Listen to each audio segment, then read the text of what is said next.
saudara yang terkasih dalam Tuhan, saya akan mengajak kita untuk merenungkan kembali dengan tema yaitu heart of giving, ya, hati yang memberi, kasih yang menyerahkan dirinya bagi kita. Nah, kita akan melihat dalam Roma pasal 8 ayat 31 dan ayat yang ke-32.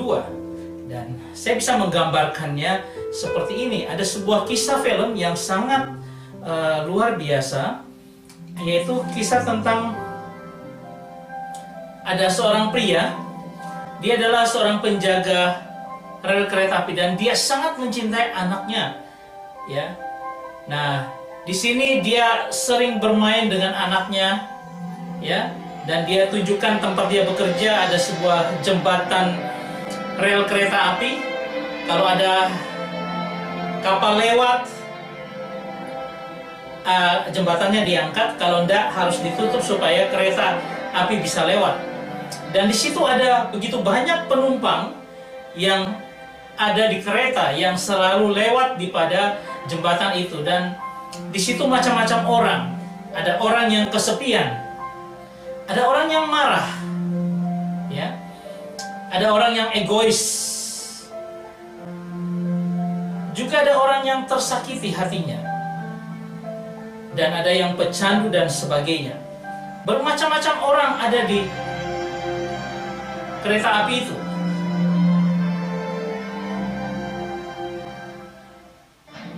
Nah, pada satu waktu kereta itu akan melewati jembatan ini.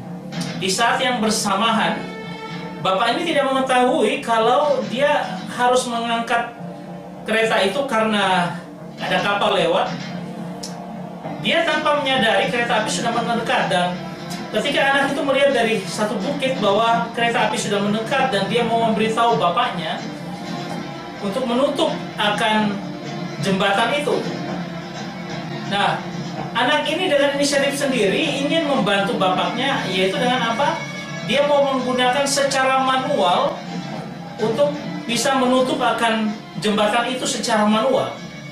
Dan yang terjadi adalah dia masuk ke dalam bawah daripada jembatan itu, dan bapak ini tidak tinggal punya satu pilihan, membuka atau menutup akan rel kereta api itu. Dia mau, kalau menutup dia akan membuat anaknya tergencet dan mati, atau dia harus membiarkan anaknya mati dan orang lain diselamatkan.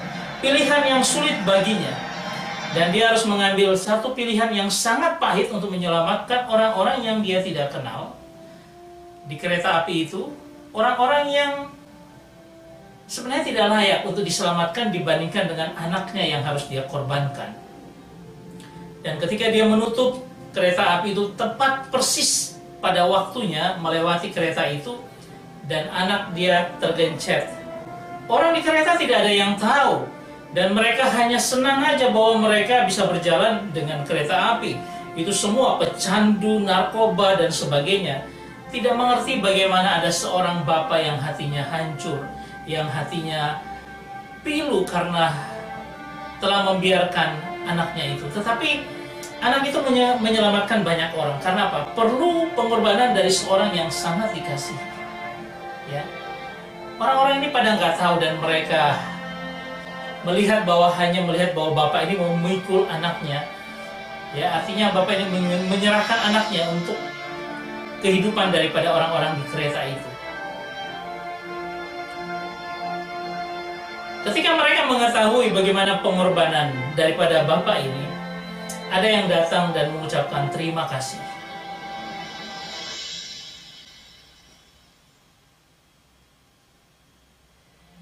Karena apa? Karena kehidupannya diselamatkan. Seperti ibu ini dan anaknya, dia dan anaknya akhirnya selamat, ya. Dan mereka hanya bisa mengucapkan terima kasih. Ada hati yang memberi diri untuk apa? Menyelamatkan banyak orang. Heart of giving. Iya, Bapak Ibu, kita coba merenungkannya dalam keyakinan iman kita seperti apa. Dan saya memberikan gambar seperti ini. Mungkin Anda bingung apa artinya gambar ini. Tapi coba kita lihat, ini adalah proses waktu kita hidup. Dan kita akan melihat tiap ayat seperti apa. Saya membaginya dalam proses waktu ada lampau, past, kemudian ada sekarang, now, kemudian ada ke depan, future, ya, yang dibatasi oleh garis daripada kuning. Coba kita lihat bersama, ketika ayat 31 dikatakan tentang bagaimana Allah di pihak kita. Nah, itu tidak dibatasi oleh waktu. Karena apa? Karena itu adalah kata ganti preposisi, di mana kata God for us itu untuk seluruh waktu. Bahwa Allah sudah memberikan dirinya untuk kita. Dan dia ada di pihak kita. Dan dia menyatakan dia akan membela kita. Dan tidak ada siapapun yang bisa melawan kita. Itu pengertian pertama ketika dikatakan sebab itu, apakah yang akan kita katakan tentang semuanya itu? Mau bicara tentang Roma 1 ayat pasal 8 ayat 1 sampai dengan 30, itu bicara tentang Allah itu untuk kita, Allah itu di pihak kita. Kata for us ini artinya juga bahwa Allah itu mengerjakan semua untuk kebaikan, untuk kemurahannya bagi kita. Ya. Dan kalau sudah seperti itu, apa yang bisa melawan kita? Itu mau dikatakan seperti itu. Ya. Kemudian kalau kita melihat semua ini dikatakan sebagai, dalam bahasa Yunani dikatakan theos hyperhemon. Artinya apa? Allah di atas kita, Allah untuk kita, semuanya untuk kita. Karena begitu besar kasihnya. Nanti kita akan melihat pada ayat 32 dikatakan, Ia yang tidak menyayangkan anaknya sendiri, tetapi yang menyerahkan bagi kita semua, bagaimana mungkin Ia tidak mengaruniakan segala sesuatu kepada kita bersama-sama dengan Dia. Membayangkan Allah di pihak kita, dan apa yang Dia lakukan, Dia tidak menyayangkan. Artinya apa? Dia tidak spare, Dia tidak seperti gambaran dari penjaga kereta, Dia tidak menyayangkan nyawa anaknya. Untuk apa? Untuk menyelamatkan anaknya saja, tetapi Dia memberikan anaknya, menyerahkan bagi kita, supaya apa? Orang-orang yang ada di kereta, kita semua yang ada di kereta itu bisa diselamatkan. Ya, ini penyataan kasih yang luar biasa, dan ini yang sesuai dengan Yohanes 3 ayat 16. Karena begitu besar kasih Allah akan dunia ini. Seberapa besar kasih Allah? Sangat-sangat besar, yang tidak terbayangkan oleh kita. Nah, itu menjadi dasar karena ayat 32 yang bicara tentang menyayangkan dan menyerahkan dalam bahasa Yunani dikatakan sebagai verb yang auris, artinya yang sudah lampau, yang itu dikerjakan oleh Tuhan di masa lalu ketika Yesus naik ke surga, naik ke Golgota. Nah, itu mau dikatakan bahwa Allah menyerahkan anaknya untuk kita di masa lampau. Kemudian kita masuk pada ayat ke-33 ketika dikatakan, siapakah yang menggugat orang-orang pilihan Allah? Kata menggugat ini adalah ke depan, di future. Siapa yang akan next, akan waktu ke depan menggugat kita? Ya, sebagai orang-orang pilihan Allah. Karena apa? Karena Allah itu membenarkan mereka. Di masa sekarang ini Tuhan sudah membenarkan kita ketika kita datang kepadanya, ketika kita menjadi anaknya, Dia membenarkan kita. Lalu di next siapa yang bisa gugat? Bukan hanya itu aja, bahkan dikatakan siapa yang menghukum mereka di sekarang ini? Karena apa? Allah di pihak kita, siapa yang akan menghukum mereka, anak-anak Tuhan itu? Kita-kita ini. Artinya kita bebas dari penghukuman karena Ia yang tidak menyayangkan anaknya. Peristiwa yang terjadi di masa lampau itu memberikan sesuatu kebenaran yang luar biasa di masa sekarang dan di masa akan datang. Itu pengertian ayat 33. Kemudian dikatakan ayat ke-34, Kristus yang telah mati, bahkan lebih lagi yang telah bangkit, menggunakan lampau, auris. Karena Tuhan sudah mati di masa lampau dan Dia juga bahkan sudah bangkit. Dia bukan orang mati yang tinggal tulang belulangnya ada di dalam pada saat ini ya, di dalam kubur. Tetapi tidak ada tulang belulangnya. Karena apa? Dia hidup, dan Dia hidup, Dia menyertai kita, dari hidup masa lampau sampai hidup sekarang, bahkan nanti ke depan dia akan bersama dengan kita. Nah, dikatakan yang juga duduk di sebelah kanan Allah. Kata duduk itu menggunakan kata eimi.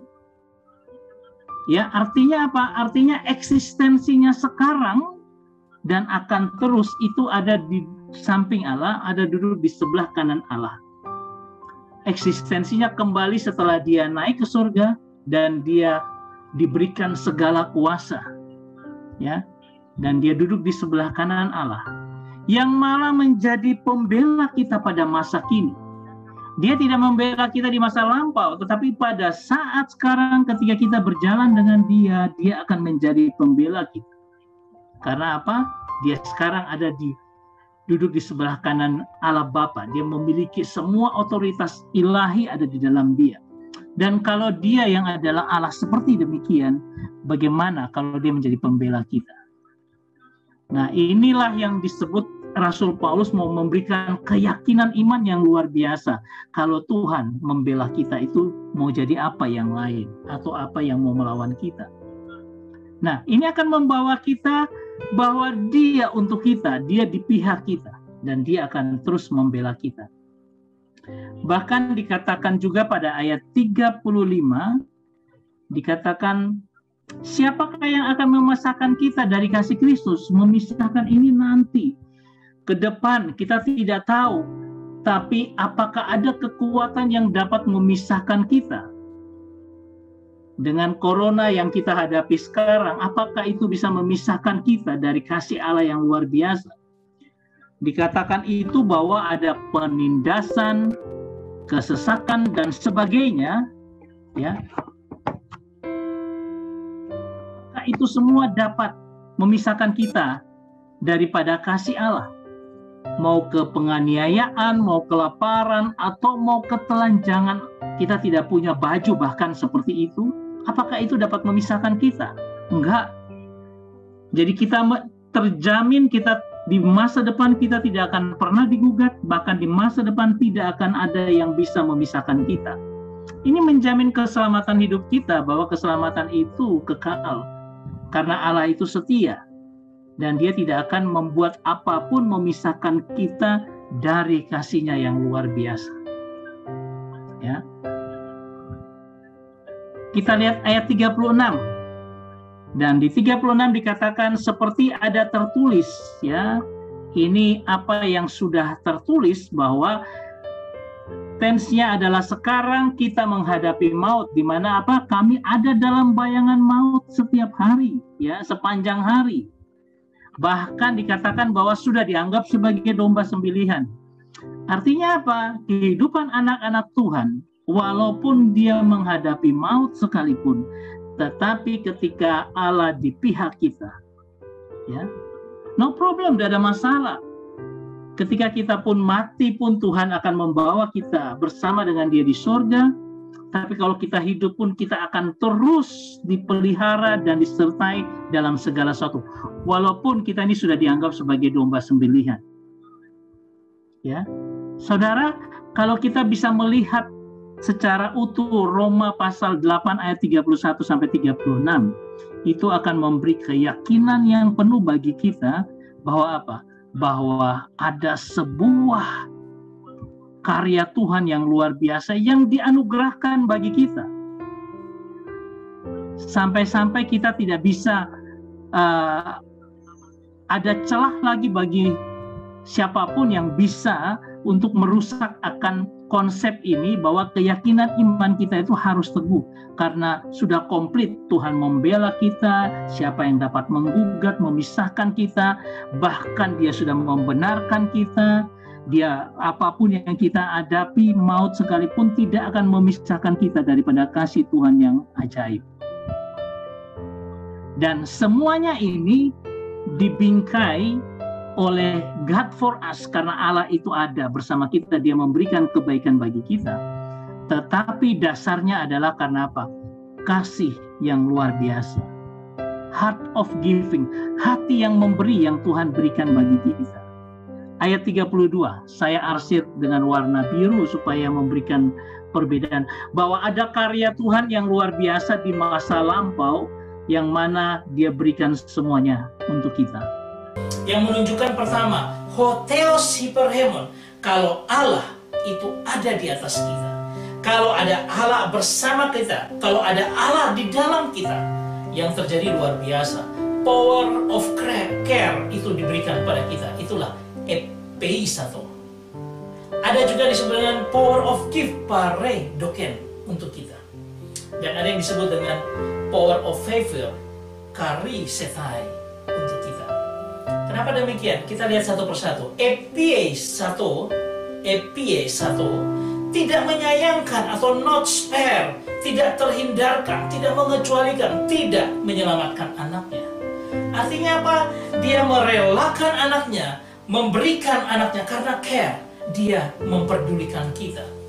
Sampai sedemikian Allah kepada kita, dia tidak menyayangkan anaknya. Dia tidak spare anaknya, tetapi dia melakukannya untuk apa? Memberikan anaknya, menyelamatkan kita. Karena dia peduli dengan kita. The power of care, kekuatan daripada kepedulian Allah itu luar biasa. Karena apa? Hyperhemon, dia di dalam kita, dia di atas kita. Pareidoken, dari akar kata paradidomi, dua kata. Para itu close beside, atau artinya apa? Yang dekat. Dan karena dia dekat, didomi, diberikan, to give. Mereka yang memberikan dirinya untuk Kristus. Di situ Tuhan bilang, aku memberikan power of gift. Aku memberikan sebuah anugerah pemberian yang luar biasa karena engkau dekat denganku. Sehingga apa? Dia akan melakukan yang selanjutnya, yaitu dengan disebutkan power of favor, kekuatan daripada kemurahan Tuhan. Karisetai. Dari akar kata sarisomai, yang artinya apa? Grace to pardon, extended favor, merciful grace. Artinya anugerah pengampunan yang luar biasa, kemurahan selama-lamanya, belas kasihan yang dianugerahkan. Sehingga kalau Tuhan katakan, kalau aku memberi anakku aja padamu, kenapa tidak semua merciful grace, semua belas kasihan yang tak terhingga, yang terjaminkan, pengampunan dan sebagainya, aku tidak berikan kepadamu. Hanya untuk makan kita, Tuhan tidak berikan, tidak mungkin. Karena yang jauh lebih luar biasa dia berikan. Bagaimana mungkin dia tidak memberikan semuanya itu kepada kita? Saudara yang terkasih, ada cerita bahwa ada seorang bapak yang kaya dan dia memiliki anak yang tunggal. Satu waktu, saudara, bapak ini adalah bapak yang terkenal karena dia memiliki banyak lukisan-lukisan bagus di dindingnya, di mana ada Picasso, ada macam-macam Rembrandt dan sebagainya. Dan lukisan itu begitu mahal, ya, dan dia taruh di ruangannya. Pada suatu waktu, anak yang dia kasihi ini dipanggil untuk berperang karena ada semacam kewajiban bagi anak-anak muda untuk berperang pada Perang Dunia Pertama dan Kedua. Dan anak ini tidak terlepas, dia harus ikut berperang. Bapak ini melepaskan anak itu dengan kerinduan yang luar biasa. Tapi pada akhirnya setelah perang itu beberapa waktu berjalan dan dia mendapat kenyataan pahit bahwa anaknya itu meninggal di medan perang. Dia sedih sekali dan menghancurkan akan seluruh hidupnya. Dalam kesedihan seperti itu, dia hanya bisa memandang akan lukisan-lukisan yang ada di dindingnya untuk menghibur dirinya. Pada satu waktu, ada pemuda-pemuda datang ke pintunya dan mereka berkata bahwa kami adalah teman dari anak bapak itu. Oh, silakan masuk. Dan dia menyuruh mereka masuk. Dia sudah memecat akan semua pembantu-pembantunya sehingga sekarang dia harus melayani sendiri akan orang-orang ini. Karena dia ingin sendirian di rumah itu. Nah, kemudian teman-temannya ini datang dan bercerita, Bapak, anak bapak itu yang memberikan kami hidup. Kenapa demikian? Ketika perang terakhir itu terjadi, mereka sudah harus mundur. Tapi anak bapak ini sudah ada di belakang, di garis aman. Tapi dia melihat teman-temannya di garis depan, masih harus mundur dan masih diserang oleh musuh. Dia nekat, dia datang ke sana dan dia pikul satu persatu teman-teman yang terluka untuk mundur ke daerah aman. Pada waktu yang terakhir, tanpa sadar dia ditembak dari belakang dan dia mati. karena dia mau menolong temannya yang terakhir. Dan mereka, ada beberapa orang pemuda itu menyatakan, kami hidup karena anak Bapak yang menolong. Saudara, kami tidak bisa berbuat apa-apa. Lalu dia katakan, kami coba melukis akan wajah daripada anak Bapak. Dan mereka gurat-gurat dengan begitu biasanya wajah daripada anak Bapak itu. Dan Bapak itu sangat-sangat suka dengan gambar itu. Dan dia minta mereka, ayo kita rombak dinding ini. Yang paling di tengah ditaruh gambar anaknya yang dia tulis dengan judul The Sun, supaya dia bisa melihat, memandang setiap hari. Ketika orang-orang itu pulang, beberapa waktu kemudian Bapak itu diumumkan meninggal dunia karena saking merindukan anaknya.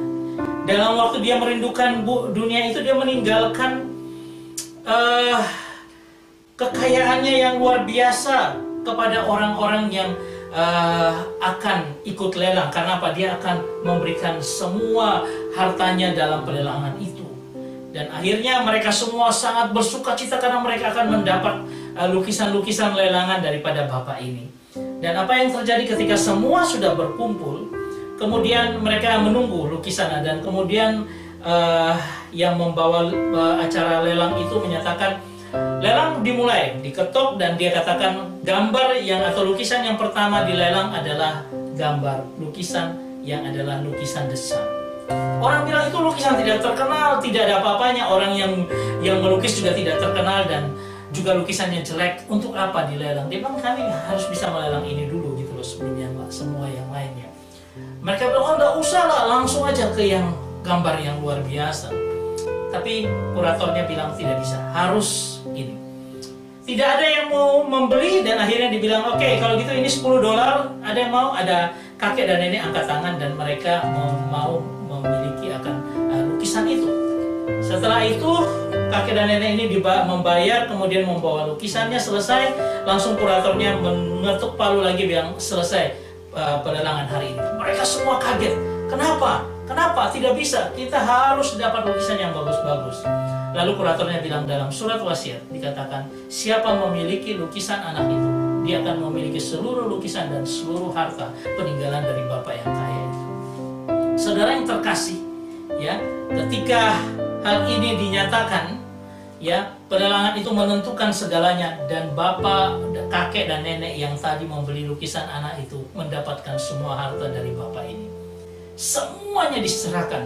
Saudara tahu siapa kakek dan nenek itu? Ternyata kakek dan nenek itu adalah orang yang menjadi pembantu di rumah keluarga Bapak yang kaya itu selama hidupnya mengabdi. Dan ketika mereka disuruh pulang, mereka akhirnya keluar dari rumah itu. Tapi ketika melihat wajah daripada anak itu, ini anak yang mereka asuh sejak kecilnya, dan mereka memilih untuk memiliki fotonya, tanpa sadar semua diberikan kepada mereka. Saudara, itu yang Tuhan berikan ketika dia katakan, aku tidak menyayangkan anakku, tetapi memberikannya kepadamu. Apalagi aku tidak berikan, semua akan aku berikan. Semua yang dia punya, surga itu pun dia berikan kepada kita. Hanya satu, miliki anak, kau dapat segalanya. Saudara yang terkasih, saya ingin mengajak kita untuk benar-benar memiliki akan anak itu. Saudara, kalau Tuhan sudah memberikan anaknya, coba kita refleksikan kata-kata ini. Kasihnya yang begitu besar bagi kita, haruskah membuat kita ragu akan penyertaannya bagi kehidupan kita? Kalau kasih yang begitu besar dia tunjukkan, ngapain saya ragu di masa depan, masa sekarang? Dia akan tidak melindungi dan menyertai kita. Ini kasih yang sungguh-sungguh, di mana anaknya yang dia berikan. Saya harusnya tidak ragu. Dan saya harusnya angkat kepala dan berjalan ke depan dengan keyakinan iman yang luar biasa bahwa dia tidak akan meninggalkan saya. Di tengah pergumulan, penindasan, penganiayaan, bahkan sampai keterlanjangan, tidak punya apapun, dia tetap Allah, dia tetap Bapakku yang mengasihi anak-anak. Yang kedua, tidak ada apapun yang dapat memisahkan kita dari kasih-Nya. Itu bukti yang luar biasa. Yang sedemikian, apapun penindasan, kesesakan, penganiayaan, kelaparan, atau ketelanjangan, masihkah kita ragu akan kasih-Nya yang ajaib dan dahsyat itu.